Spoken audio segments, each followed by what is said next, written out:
Dear Soumya friends, welcome to our e-learning class of Gokuldam. In our previous chapter, we have learned about British rule in our country. We all know that Britishers were came in our country with the purpose of business and trade. Gradually, they became the ruler of our country. And in such a situation, we all were became a slave of a British government. In the same way, some of the Western European countries had started same policy in other countries of the world. यानी कि friend शुरुआत में ये British government जो थी तो वो business के पर्पज के साथ आती थी, मगर बाद में वो उस देश की या उस कंट्री की वो एक रूलर बन जाती थी, यानी कि वो एक खुद ही वहां पे एडमिनिस्ट्रेशन वर्क शुरू कर देते थे। तो ऐसा ही उन्होंने जैसा हमारे कंट्री में किया था तो वैसे ही उन्होंने दूसरी कंट्री में भी ये किया था, और खास करके एशिया और अफ्रीका की कंट्री में।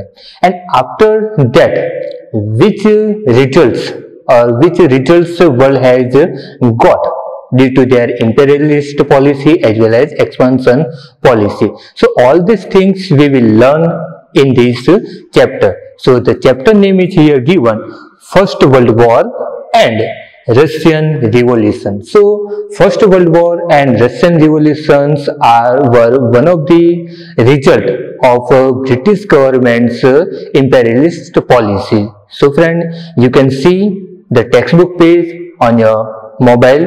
So friend, we will learn here this chapter line by line. So everyone look in your textbook. So friend, you can see here the first paragraph of the chapter.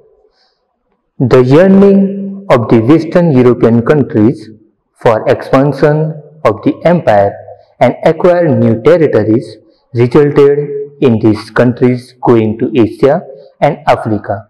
So friend, through this line we can learn the yearning, that means the greed or the wants of Western European countries to expand their areas as well as empire in new territories. So such things resulted in the Asia and Africa. यानी कि friend ये जो first line है, ये first line से हमें ये पता चलता है कि वेस्टर्न यूरोपियन कंट्रीज की जो ग्रिड्स थी या फिर उनकी जो इच्छाएं थी, तो ये इच्छाएं ये थी कि वो अपनी जो नई नई टेरिटरीज है या फिर नए नए जो एरियाज है वो एरियाज को वो बढ़ावा दे, यानी कि वहाँ पे उनका जो रूल है वो रूल एस्टेब्लिश करे, और इसके कारण ही वो लोग एशिया और अफ्रीका कॉन्टिनेंट्स में भी एंटर हो चुके थे। Next, thus they established their colonies and expanded their rule. Consequently, there arose a competition between European nations to establish colonies. So, due to this, they had started establish their colonies as well as a rule in different countries, in different continents, and as a result of it, there is a huge competition between the European nations to establish their colonies in different countries. यानी कि जब ये शुरुआत हुई थी तो शुरुआती दौर में उन्होंने अपना जो रूल है और वो रूल को उन्होंने एक्सपांड करने का जो पॉलिसी है वो पॉलिसी शुरू की थी, और उसका रिजल्ट ये आया कि खुद ही की कंट्रीज के बीच में यानी कि यूरोपियन कंट्रीज के बीच में ही एक कंपटीशन शुरू हो गई थी, और ये कंपटीशन ये थी कि कौन सबसे ज्यादा दूसरी कंट्री में रूल एस्टेब्लिश करता है या फिर कौन सबसे ज्यादा अपनी कॉलोनी दूसरी कंट्री में एस्टेब्लिश करते हैं।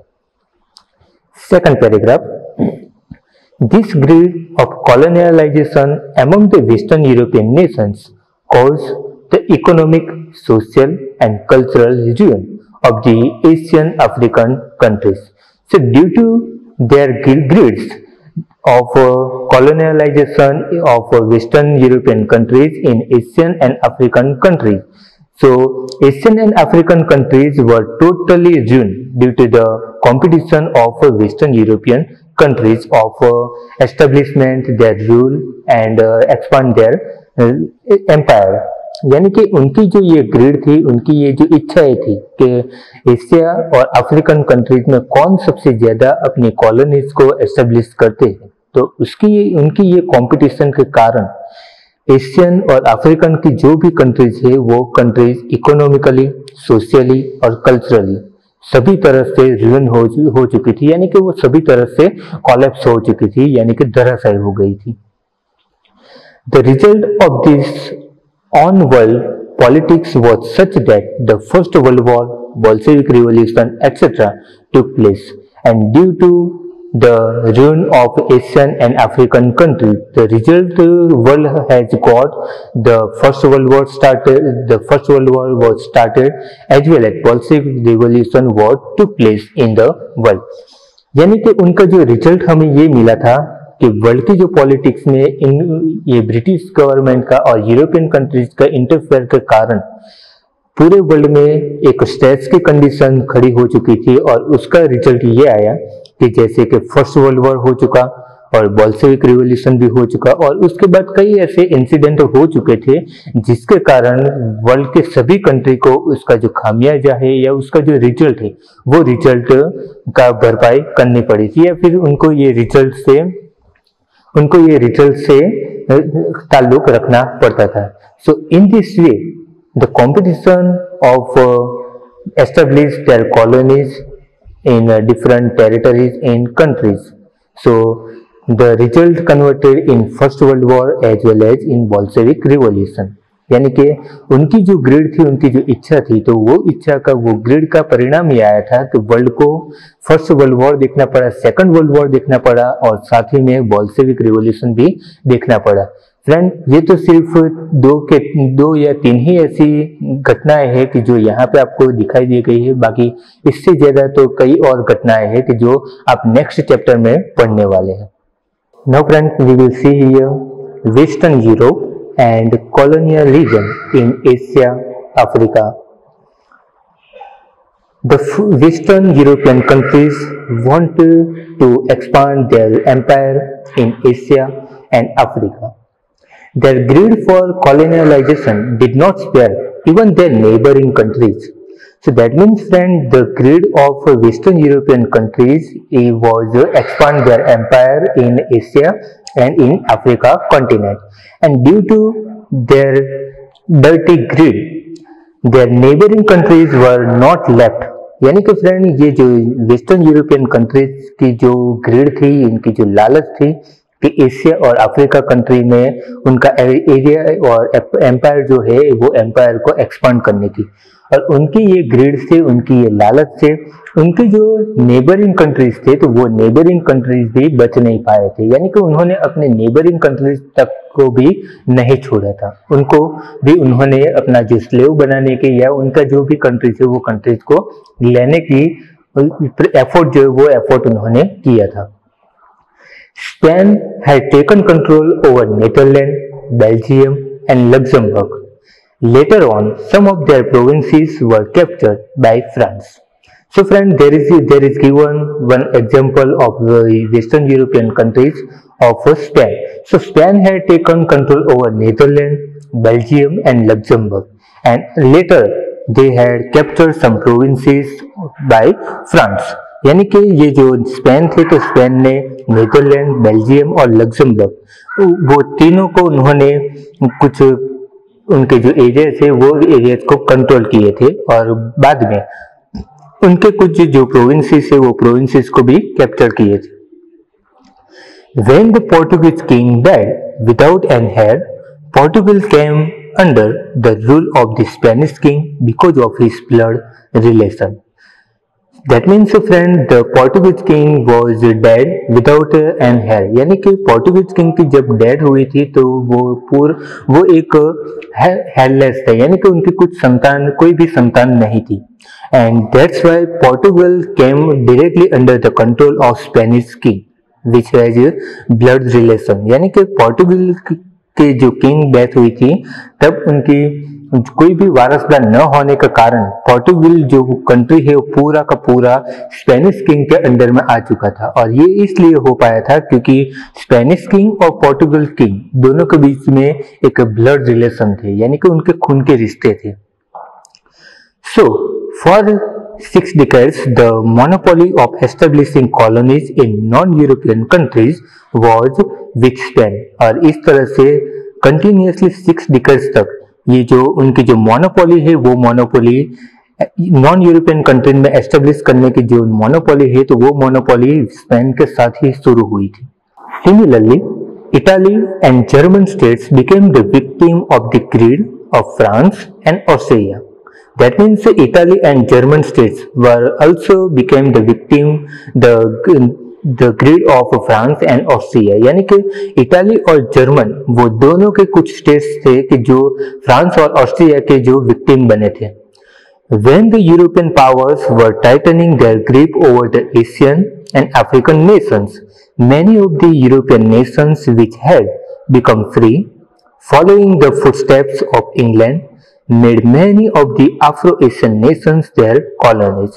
So, when European powers were in control or in the grip in Asian and African nations, many European nations had tried to become free from the European nations which has under the footsteps of England। यानी कि जब European ने अपनी जो power है वो power को Asia और अफ्रीकन नेशंस में थोड़ा सा टाइट किया, यानी कि थोड़ा सा अपनी जो ग्रिप है वो ग्रिप को थोड़ा और मजबूत किया, तब यूरोपियन नेशंस ने इंग्लैंड के फुटस्टेप से यानी कि उनके पग नीचे से निकलने की शुरुआत की थी, यानी कि वो खुद को धीरे धीरे वो इंडिपेंडेंट करने की शुरुआत की थी। Made many of the Afro-Asian nations their colonies। और जैसे ही इंग्लैंड ने ये कंट्रीज को रिलीज किया तो उसके साथ ही इंग्लैंड ने अफ्रो और एशिया यानी कि अफ्रीकन कॉन्टिनेंट और एशियन कॉन्टिनेंट्स के जो भी नेशंस थे वहां पे अपनी जो कॉलोनीज है वो कॉलोनीज को एस्टेब्लिश करना शुरू कर दिया था। Colonialism in Asia. After strengthening its grip over India, England expanded its empire to Sri Lanka, Myanmar means Burma, Singapore and Malaysia।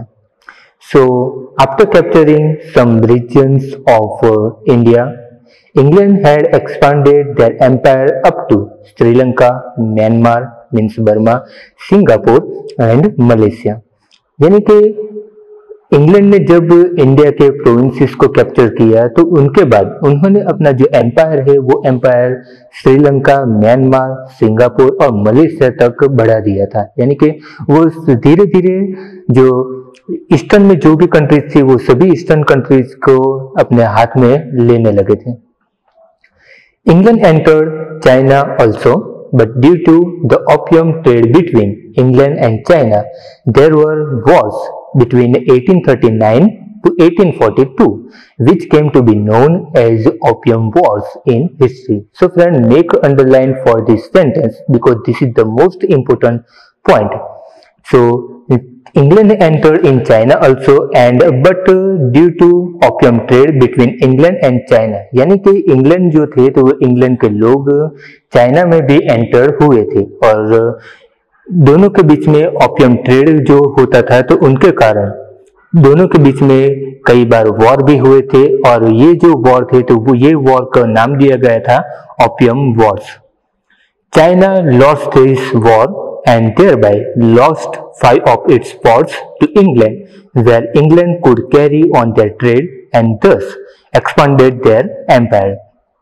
So in the Opium War, China lost this war and as a result of it, China has handed over their 5 ports to England, where England could carry their trade without any expenses or any tax।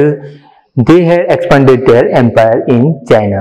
यानी कि friend ये जो opium war हुआ था तो opium war में China की हार हुई थी और ये हार के कारण चाइना को अपने जो 5 पोर्ट थे तो वो 5 पोर्ट को इंग्लैंड को हैंड ओवर करने पड़े थे, कि जहाँ पे उन्होंने इस तरह से अपना जो ट्रेड है वो ट्रेडिंग एक्टिविटी शुरू की और उसके कारण जो अपना एम्पायर है वो एम्पायर को उन्होंने आगे बढ़ाया था। Taking advantage of चाइना's weakness, Japan, Russia, Germany, France, Belgium and America also acquired trade and political rights. So the advantage of China's weakness was taken by Japan, Russia, Germany, France, Belgium and America, and they had also interfered in political rights of China.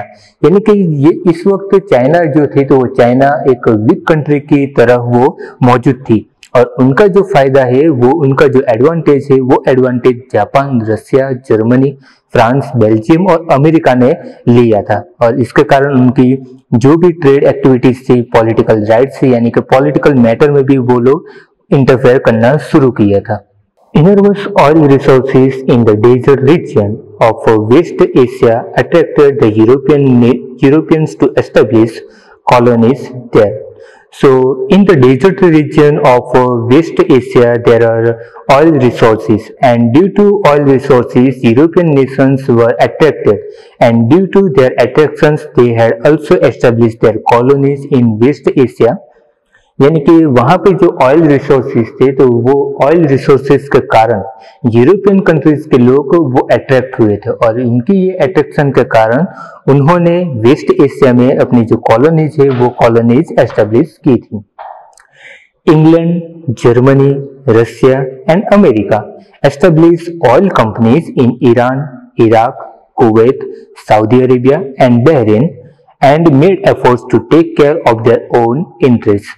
So these countries had established their oil companies in Iran, Iraq, Kuwait, Saudi Arabia and Bahrain, which are located in west Asia. यानी कि ये जो countries थे ये countries waste Asia में है, तो वहां पे इंग्लैंड, जर्मनी, रशिया और अमेरिका ने अपनी जो ऑयल कंपनीज है वो ऑयल कंपनीज को एस्टेब्लिश किया था और वो ऐसा एफोर्ड करते थे कि वो खुद ही उनका जो भी इंटरेस्ट है या फिर खुद ही उनका जो मेंटेनेंस है वो मेंटेनेंस भी खुद ही करते थे।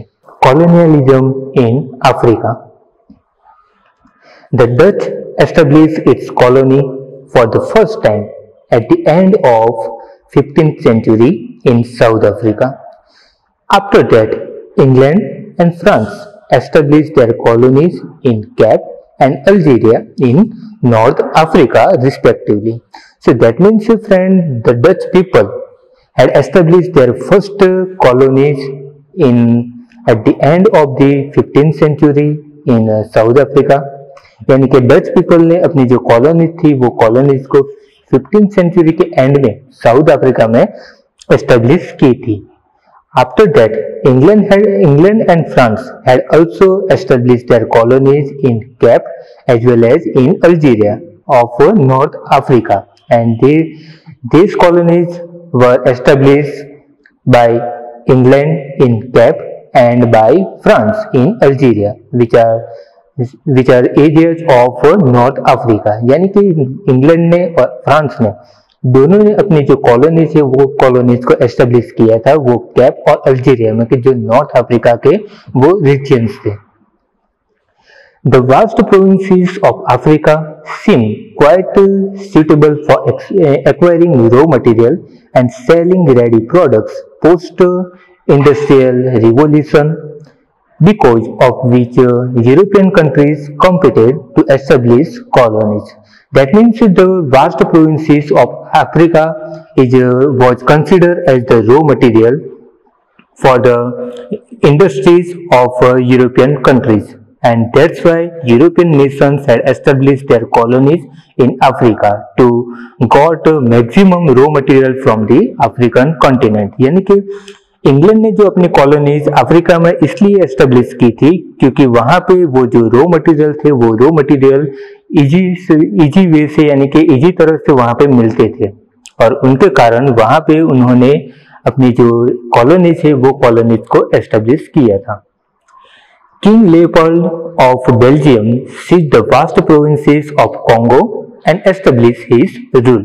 यानी कि किंग लेओपोल्ड जो बेल्जियम के थे, तो उन्होंने कॉन्गो के जो कुछ रीजन्स थे तो वो रीजन्स को सीज किया था, यानी कि उनको कैप्चर कर दिया था और वहां पे अपना जो रूल है वो रूल को एस्टेब्लिश किया था। England established its colonies in Egypt, some provinces of East Africa and some of South Africa. यानी कि इंग्लैंड ने अपनी जो कॉलोनीज है वो कॉलोनीज इजिप्ट में एस्टेब्लिश की थी, ईस्ट अफ्रीका में की थी और साथ ही में साउथ अफ्रीका में भी अपनी जो कॉलोनीज है वो कॉलोनीज को एस्टेब्लिश की थी। तो इंग्लैंड ने यहाँ पे ये जो सभी जो कॉलोनीज एस्टेब्लिश इसलिए की थी कि वहां पे जो रॉ मटेरियल है वो रॉ मटेरियल बहुत ही मात्रा में मिलता थे और उनके जो रॉ मटेरियल है वो रॉ मटेरियल इंग्लैंड की जो इंडस्ट्रीज रिवॉल्यूशन हुई थी, यानी कि इंग्लैंड में जो इंडस्ट्रीज की शुरुआत हुई थी तो वहां पे ये रॉ मटेरियल को वो अच्छी तरह से यूज कर पाते थे। France established its colonies in Tunisia, Morocco and West Africa provinces. Germany established its empire in some provinces of East and West Africa. So France had also established their provinces in Tunisia, Morocco and West Africa, whereas Germany had established their provinces in East and West Africa. यानी कि France और Germany दोनों ने अपनी जो colonies है वो colonies को एस्टेब्लिश किया था, अपने जो एम्पायर है वो एम्पायर को भी वहां पे उन्होंने बढ़ावा दिया था। Italy captured the African provinces around the Red Sea. Spain and Portugal also seized some provinces of Africa. So Italy had also captured some provinces of Africa which were around the Red Sea, and Spain and Portugal were also seized some provinces of Africa. यानी कि Spain और पोर्टुगल ने भी कुछ Africa के जो provinces थे वो प्रोविंसेस को भी कैप्चर किया था। A conference for the European nations was held in Berlin in 1884-85 in the midst of this competition to establish their colonies. So the conference was held by European nations in Berlin, and this conference was held for the competition of establishing colonies in African countries. यानी कि European Nations के बीच में एक conference भी हुई थी और ये कॉन्फ्रेंस इसलिए हुई थी कि अफ्रीकन कंट्रीज में जो कॉलोनी एस्टेब्लिश करनी है तो वो कंपटीशन में कौन कौन आना चाहते हैं, यानी कि वहां पे कौन कौन सी कंट्री इंटरेस्ट रखती है, तो ये इसके लिए वहां पे ये कॉन्फ्रेंस हुई थी। Different African territories were divided among the European Nations at the end of the conference. Thus, the colonial dominance of different European nations was established over the entire Africa. And after this conference, the African territories or provinces were divided among the European nations. यानी कि ये जो conference हुई थी तो ये conference के बाद उसमें ये डिसीजन लिया गया था कि अफ्रीकन टेरिटरीज में यूरोपियन के कौन कौन से देश वहां पे अपना रूल जो है वो रूल कर सकते हैं, और इसके कारण पूरी अफ्रीका कॉन्टिनेंट को उन्होंने अलग अलग करके वहां पे अपना जो रूल है वो रूल को एस्टेब्लिश किया था। और ये जो कॉलोनी एस्टेब्लिश करने की जो उनकी जो डिजायर्स थी तो वो डिजायर्स के कारण पूरी अफ्रीका कॉन्टिनेंट में यूरोपियन नेशंस ने अपना जो रूल है वो रूल वहां पे एस्टेब्लिश किया था। While on one hand the greedy European nations were trying to colonize various Asian African territories, on the other hand Germany and Italy had completed the process of its respective political unification. So in the one hand the European nations were trying to establish their colonies in Asian and African countries. In same way, in the other hand, Germany and Italy had completed their process to political unification. यानी कि जब European Nations की जो लालच थी वो लोग अपनी जो लालच तो फुलफिल करने में लगे थे कि जो एशियन और अफ्रीकन कॉन्टिनेंट में अपनी रूल कॉलोनीज को एस्टेब्लिश करने की, तो उसी वक्त जर्मनी और इटाली दोनों ने अपनी जो यूनिफिकेशन की जो प्रोसेस थी वो प्रोसेस उन्होंने पूरी की थी। यानी कि जर्मनी और इटाली दोनों अपनी जो पॉलिटिकल यूनिफिकेशन यानी कि दोनों अपनी जो राजनीति की जो संयोगीकरण जिसको हम बोलते हैं, तो वो उन्होंने ये प्रोसेस शुरू कर दी थी। Thus, the unified Germany plunged into the competition of industrialization, commercialization and colonialization। और इस तरह से जर्मनी ने उनकी जो कंपटीशन है वो कंपटीशन इंडस्ट्रियलाइजेशन में शुरू की थी, कॉमर्शियलाइजेशन में शुरू की थी और कॉलोनियलाइजेशन में भी शुरू की थी। और फ्रेंड यहाँ पे ये बात याद रखिए कि जो जर्मनी ने अपनी ये कंपटीशन इसलिए शुरू की थी कि वो उस वक्त जो इंग्लैंड थे तो वो इंग्लैंड के साथ वो डायरेक्टली कंपटीशन में थे और उनकी कंपटीशन में टिके रहने के लिए उन्होंने ये इंडस्ट्रियलाइजेशन, कॉमर्शियलाइजेशन और कॉलोनियलाइजेशन में भी जो कंपटीशन है वो उस कंपटीशन में जर्मनी ने भी आगे आया था। Thus, this quickly changing global phenomena had exploited some of these countries politically, economically and socially, due to which their development had stopped. And as a result of the global phenomena was completely changed, and due to this phenomena many people were exploited by politically, economically and socially, and the development of the person were completely stopped। यानी कि ये जो changes दुनिया में आ रहे थे तो वो दुनिया में चेंजेस आने के कारण कई ऐसे लोग थे, कई ऐसे कॉमन पीपल थे कि जिनका एक्सप्लॉयटेशन होता था और वो भी एक्सप्लॉयटेशन पॉलिटिकली, इकोनॉमिकली और सोशली हुआ करता था और वहाँ पे जो डेवलपमेंट है वो डेवलपमेंट कम्प्लीटली स्टॉप हो चुका था। यानी कि ह्यूमन के बारे में बाकी सब लोग कम सोचते थे और ज्यादा से ज्यादा अपने एम्पायर को कैसे आगे बढ़ाए तो उसके बारे में ही सब लोग सोचते थे। This had led to the First World War। और इस तरह से ये फर्स्ट वर्ल्ड वॉर जो है तो फर्स्ट वर्ल्ड वॉर का जो रास्ता है वो रास्ता बना हुआ था। यानी कि ये जो वेस्टर्न यूरोपियन कंट्रीज की जो अपनी एम्पायर एस्टेब्लिश करने की जो ग्रिड थी तो ये ग्रिड के कारण जो फर्स्ट वर्ल्ड वॉर जो है तो वो फर्स्ट वर्ल्ड वॉर का जो रास्ता था वो रास्ता बन चुका था।